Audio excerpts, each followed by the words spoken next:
เป็นนุ่งผู้ดำกินเป็นแห้งเสียงข่าวผู้ใดเขาเข้าคาตั้งสิ่งอยู่ลีกัดเย็นอยู่ค่ะเนาะเมื่อในวันที่22เดือนตุลาคมปีคริสต์ศักราช2525ปีได้201ปากปลาย20นี้เดือนกำเนิดสีคำวันจันทร์ห้องปล่อยเสียงผู้ใดเขาเข้าคาแต่รายการปล่อยเสียงเป็นเผาของเงาเป็นอยู่ค่ะอ้อถ้าเฮาเป็นนั่งเงินหอมค่ะอ้อโดยนำเมื่อในพี่น้องเฮาเขาแต่ละเงินทอมซึ่งมันกดทัดย้อนเงินก้นเมืองนำแห้งตีตั้งเขาออกโดนดีก้นปลายเพชรซึกปอกเคยปอกอยู่ขึ้นติเลยมีหัวหับห้องตีซึกมันเนื้อวันเหลียวหมักแตกที่เว้งลาเซียวอ่ำย้อม3กันแต่แกลิดปัญหาเลียนลิ้นไทยดังคอมเมนต์หุบอุบกันตีมาเลเซียอีกป้าข่าวตั้งนำแทงค่ะอ้อเลือนั่นแต่ละเงี้ยถ่อมป้าตอนพ่อคัสลองไทยปืนเผาได้จัดปังเลิกดังจ่องได้แม่นจ้อมหนังกลางใจก้นเมืองไข่เป็นในนั่นค่ะอ้อข่าวเงาตอนดาวันมาแน่จ้าหันแสงและยิงเซียวขาวตีโฮมกันให้งานกว่าค่ะอ้อ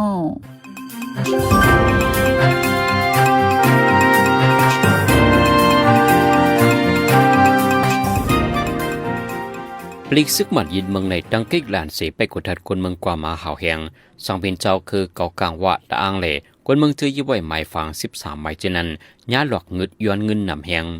ในวงปนมาในคนเมืองเจ้าคือว่าเกากลางตะอ่างยาปลีกซึกมันอันไปดีดังเขาเวียงตวนดีจึงได้ประจานหลอกเงินย้อนเงินสังมีไว้กำผู้กวนปอกวีไปเตรียมทนแต่และมีบ่าวไว้กำหงปลีกแทงวัดไว้จื้อนั่นป้าเตรียมทนวิสิดาโกในข้ออ้างแทงละลายอันเสเด็กย้อนเงินกำไรอำจูในก้นยาตัวทบก้อนหนึ่งต่อไปดีสื่อว่านิวซีแลนด์ทางไหนหรือเสียนั้นในเกวิ่งลาเซียวต่อถึงวิ่งลงตากงในผลิตซึกมันตั้งเก็กหลานในหมอกซาวตี1ตีเลยก้นเมืองไหลเปิดเงินอยู่หมอก20,000เส้นดังลาเซียวเวงเหลือตากงในก่อนไปเป็นปังตึกกันนั้นกว่ามาไหลวันเดียวกุ้ยกาย้ำเดียวโคลงสีพอปีกอึดไว้สีก้นเมืองไหลกว่ามา2วันกาใจจ่ายไหลกาก้าในก่อนไหลปั่นนำแหงเฮ็ดให้ก้นเมืองทบดังหยาบผืดไว้หลังจุ่มลึกพื้นถอยออกเวียงไผ่คุณเยาแต่เอาเลินจุลายในม้าซึกมันโฮมดีด้วยเสร็จปอโอเสเข้าปักตับในวันสั่งให้ก้นเมืองมาเอาไว้หับห้องตีลุ่มกดทัดเสียนหมายหูก้นเสปอกอยู่เฮิรนเย่ไผ่มันว่าไหนเมื่อจุ่มลาวากาทัดนั่นสั่งอ่ำใจก้นในใจเวียงไผ่คนในอ่ำปันเข้าอยู่ในเวียงขึ้นก้นไผ่เพซึกเจอปอกเฮิรนนั่นก็เพิ่นเย่หมังหลังยาเผาแปดหมังหลังยาหมักลงตกใส่ไม่ครึ่งกวยครึ่งก็มีอ่ำจังขึ้นเบ้ปกป้องกำเหลวเลยก่อนนอนตีเกี้ยวหมุนเจ้าก็มีในก้นปืนตีลานนี่หนังไหนเลยนั่นซึกมันให้ทำเส้นดังนำตั้งวันหย่องม้นวันดินปกลงเจอมีไผ่ออกน้ำไผ่ขุนอ่ำปันเฮอจากกว่าในเวียงไผ่ขุนเฮียใดกวนเมืองอย่าผืดตาหากินเลี้ยงต้องไว้วันไหนวันหย่องม้นแลวันดินปกลงอันซึกมันให้ทำเส้นดังนำในมีไผ่ออกเวียงไผ่ขุนยันไกลกัน6 ลักก้นไผ่เพซึกนับโหเฮงอ่อนกันเมื่ออยู่เฮิรนเยเสดาเมื่อหนังก้นวันเฉยสั่นน้องแหลงเจอเป็นวานพี่น้องย่างแหลงอยู่เศร้าน้ำนันต่อถึงย่ำเหลวไปจังพอขึ้นเฮิรนเยวันไหนเมื่อวันที่21เดือนธันวาคม12วันอาทิตย์ยามไววันไหนในวันเหลียวหมักแดกดีในเวงลาเสียวจึงแต่ปอดห้องอำย้อม3 กำคนเมืองตื่นสารตกใจเป็นน้องหมักแดกกว่าในปอก5ปอก2และปอก12เวงลาเสียวลองก้นมาเจ็บแต่อำไหลหูจอมไว้เป็นน้องหมักแดกยาวปลิกซึกมันเน็ดกว่ากดทัดทบันปลาหมักอันไปแตกปลิกซึกมันให้ห้ามกดทัดปลากวนยิมพร้อมเจนั้นในวันที่20เปลี่ยนเดือนในซึกมันที่ได้จัดเฮ็ดปังเลือดังกว่าเป็นคักเป็นตอนเวงลาเสียวอองที่ซึกมันกุมกำในก็ได้อันจัดเฮ็ดปังดัง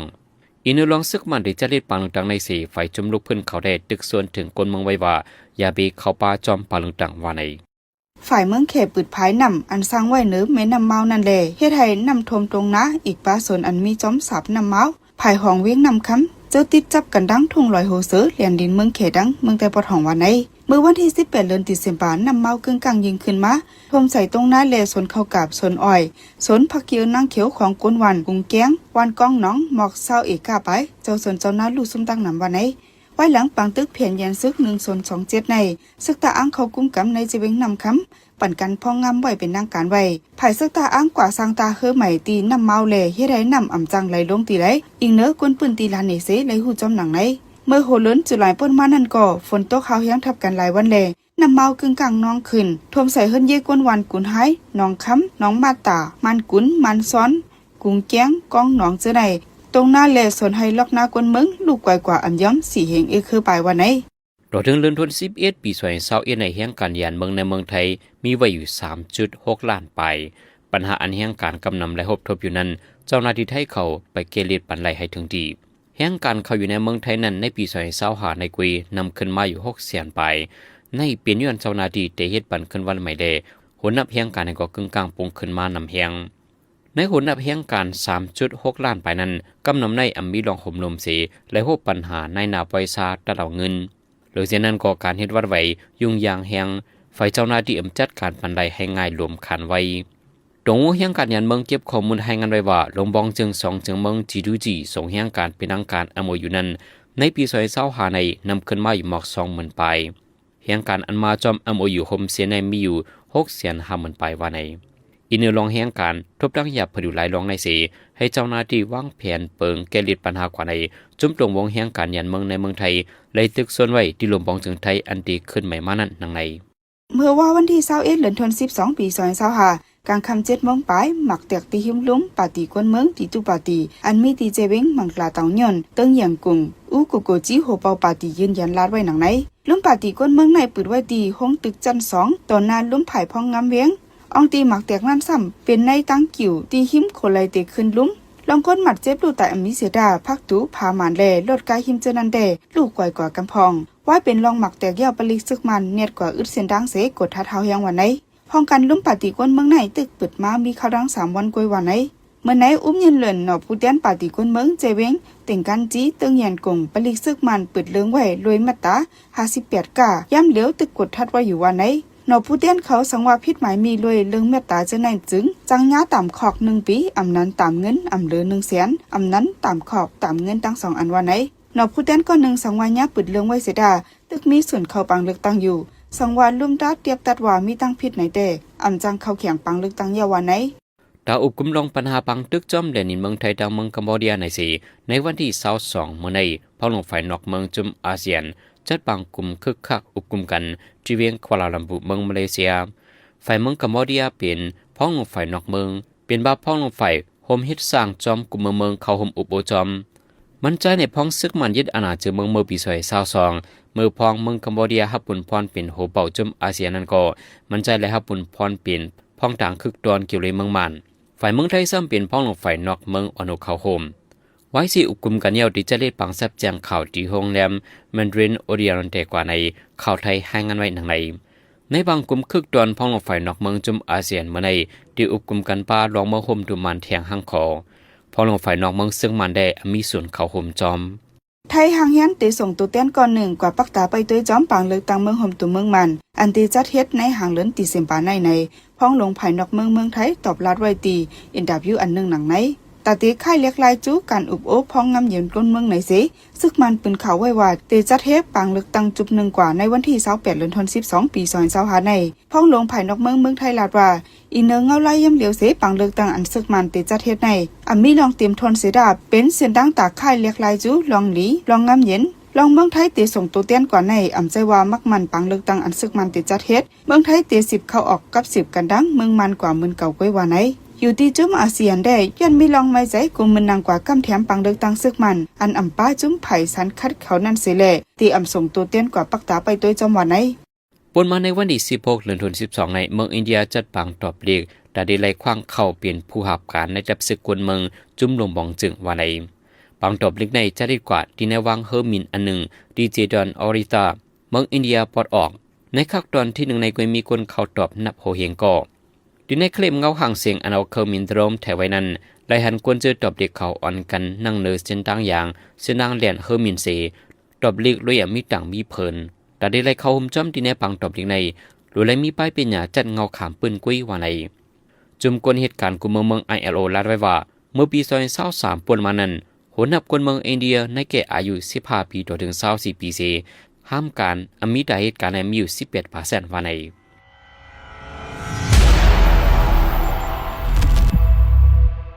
หมักแมงแหล่มิ้วจังแตกพงในใกล้แตกมือเหลอมันเฮ็ดหือแตกเสอ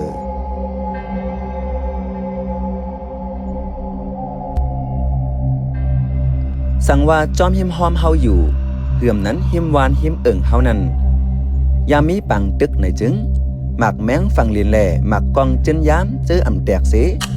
เกิดไว้นั่นจังมีแหล่ไว้ปังตึกนั้นถูกลิกึ่งกลางกว่าม้าเต่าเถินเต่าสวนหมักแมงเลเมียวจางแตกพงในป้อกว่าตื้อต่อยแมนเอาหมักหินปุดใหม่วึดซึ่งเทิมเสือแมนจึงมันจางแตกพงเสือไรกำเหลว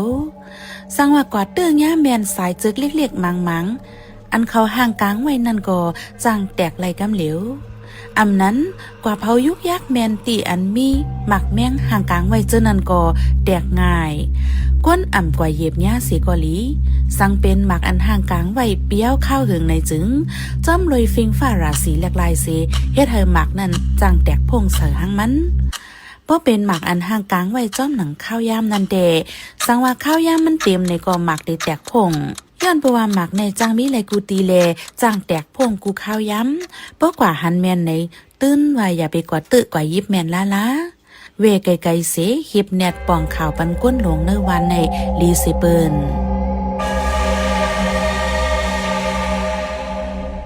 กำพองเตว่าเฮาลูกอ่อนกว่าป่าไม้จีลีหิมหวานเฮาเกวยอำมีเพโยในอยู่เกวยกะอย่าไปไว้เมาหมังเป็งนั่นอำว่าเด็กกว่าเอาแค่เอาพื้นอำว่าเด็กกว่าเล่งโวเล่งกวายดีกว่าหาเฮ็บหาหนอหาพักหาเยอะเกวยก่อจังตุ้มเตอผ่าหญ้าหมัดเจ็บไหลกูตีกูขาว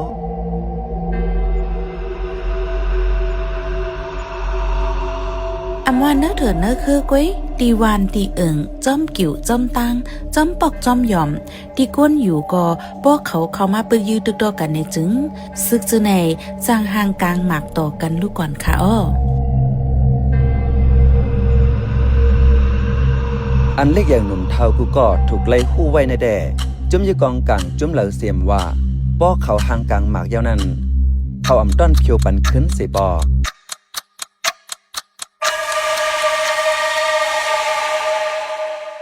กำในพี่น้องเฮาเขาได้สำลักยินถ่อมตอนพอดแคสต์ลองไทยปืนเผาได้จัดปังเลือกตั้งจองได้แม่นจ้อมหนังกลางใจก้นเมืองเคยเป็นในนั่นค่ะอ้อปี2025ในการเมืองหลายจึงเมืองก็มีรองหลากหลายตั้งน้ำเจอเป็นปังตึกก็เป็นเจอออกสารคัดลงปองจึงวันเมืองเผยมันก็มีเมืองโฮมตุ่มมันก็ซึ่งมันคินดีจัดปังเลือกตั้งเมืองไทยอันเป็นเมืองอยู่จำกันดั้งเมืองโฮมตุ่มมันก็ว่าปืนเผาที่จัดปังเลือกตั้งขึ้นมาแทงอำว่าก้นเมืองใต้เมืองมานอำป้นรอดไล่ลองปังเลือกตั้งเจ้าไหนก้นเมืองใต้เมืองมานเจอไปซอนถึงเมืองไทยก็แวอำรอดไล่ข้อความอันว่าปังเลือกตั้งจังนั้นลองปังเลือกตั้งในเมืองไทยก็กึ่งลี้ฮู้ไว้เมืองไทยเดี๋ยวจัดปังเลือกตั้งแทงมือเหลอเงาลายเป็นหือในนั่นใจเสือจนเมืองเตะให้งานในปันกว่าค่ะอ้อ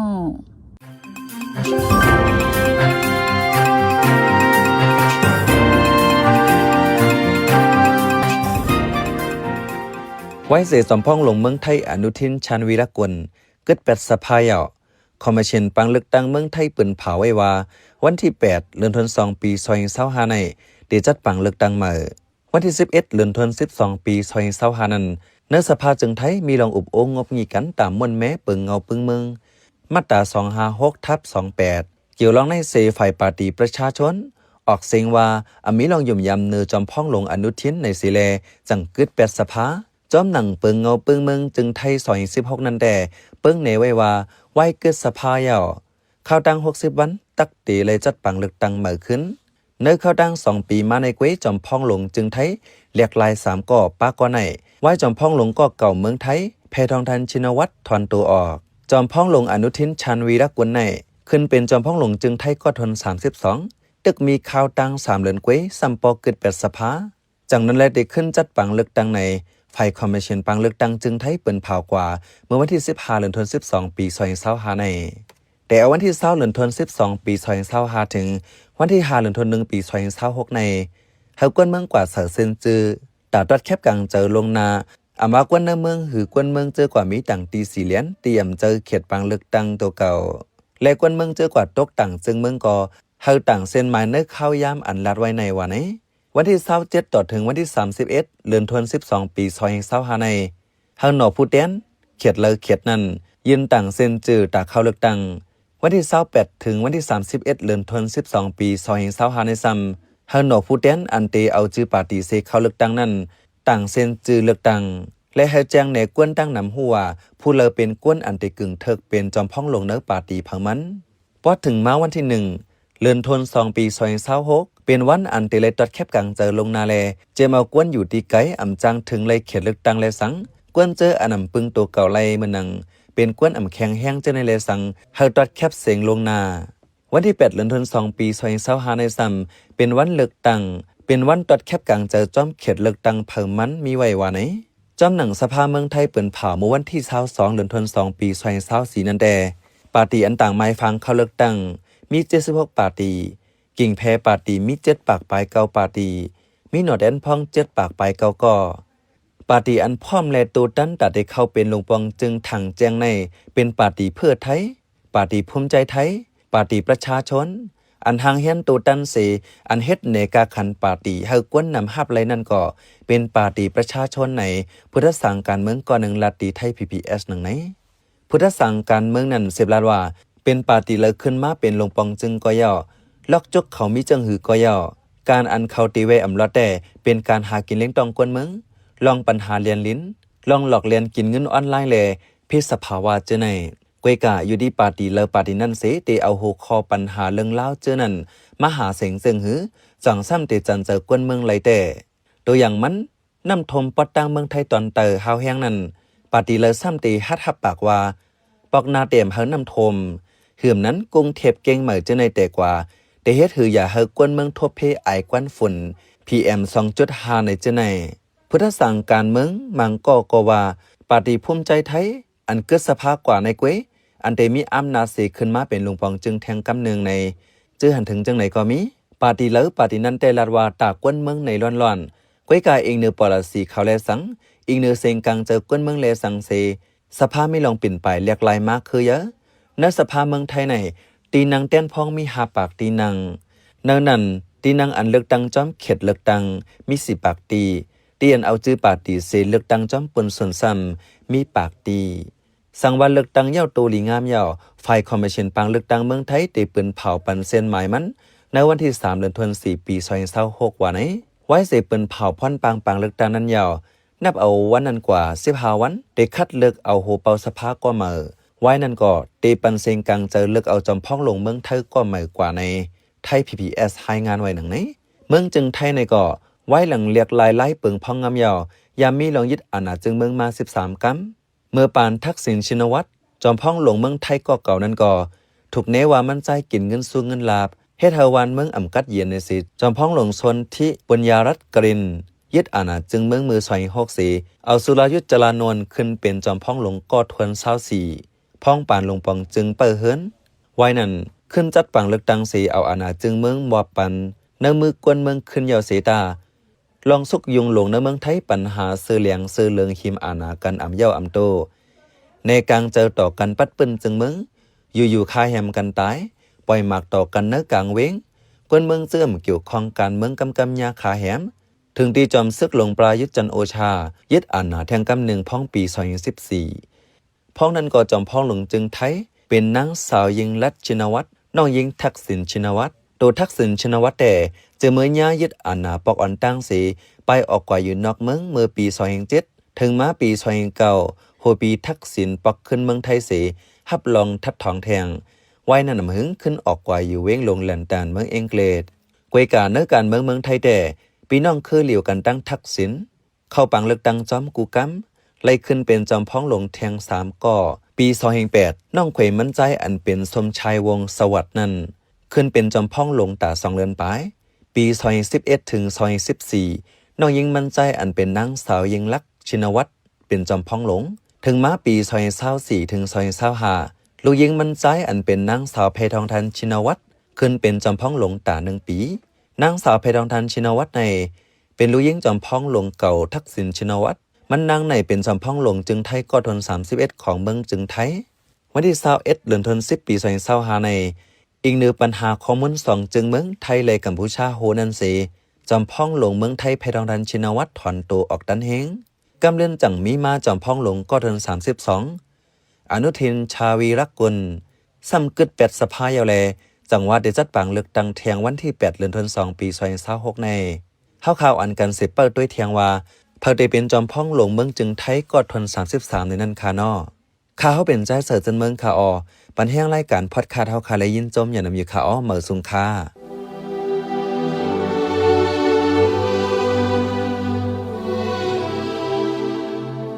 เปิ้นตีอันซึกเตรียมและยื้อละลาเหื่อมนันเตรียมและตื้อละลาในเป็นห้องยา โรงเรียนวัดว้าผาสื่ออองตีเกอร์หยำสิ่งแวดล้อมวานสวนให้หน้าหมักเขาเต้านั่นโรงการโรงจากอันจังแตกเป็นก้องง่วนมีเพต่อกวนเมืองเจิมเจอใน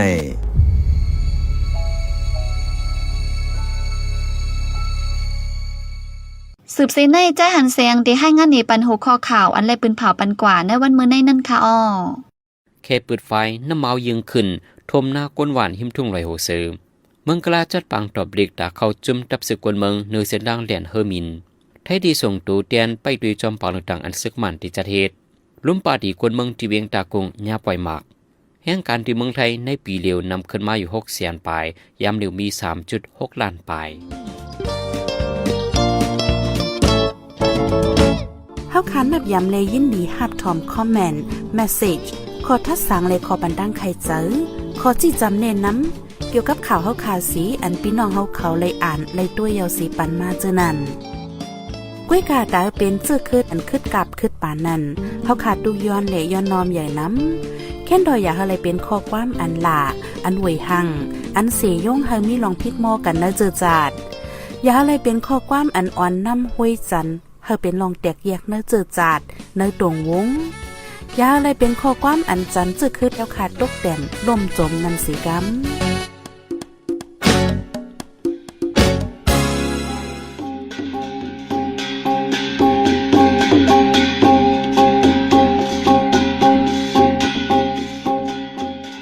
มาปล่อยเสียงข่าวผู้ใดฮอกตอนด่าวันเมื่อในโซเดียลดีในยินจบขอบใจถึงพี่น้องผู้ดอมยินเฮาคากูเจ้ากูก้นอยู่เฮาอยู่ลิกัดเย็นห้ามเข็นหายังเสกัมเหมือสุงค่า